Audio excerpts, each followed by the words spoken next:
And I'm so tired of all of this constant introspection from the BBC and our elite institutions, navel gazing, self-loathing almost. It's corrosive and it's nihilistic to the fabric of our nation. The reality here, of course, is that our cultural elites, the BBC and others, are embarrassed by patriotism. It reminds me of George Orwell's famous quote, you may remember, when he said an English intellectual would be more ashamed to be caught standing to God Save the King than stealing from a church poor box. They have a sneering contempt for the great British public's love for the nation, but it is the great British public who pay the license fee, and it's the great British public who love to watch this, not just on television sets, but in recent years from great public screens erected around the nation.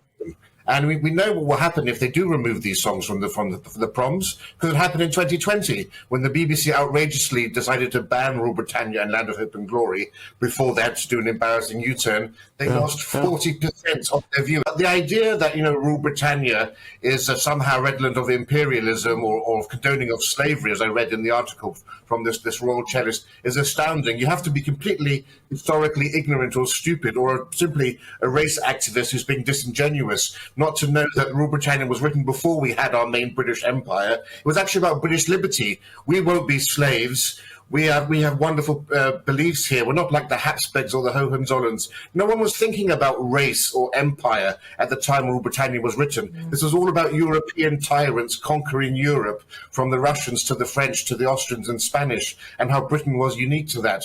And if you are actually a supporter of Britain's end to the slave trade, you should celebrate that Britannia eventually did rule the waves, because it was the Royal Navy ruling the waves that enabled Britain to bring about an end to the Atlantic slave trade.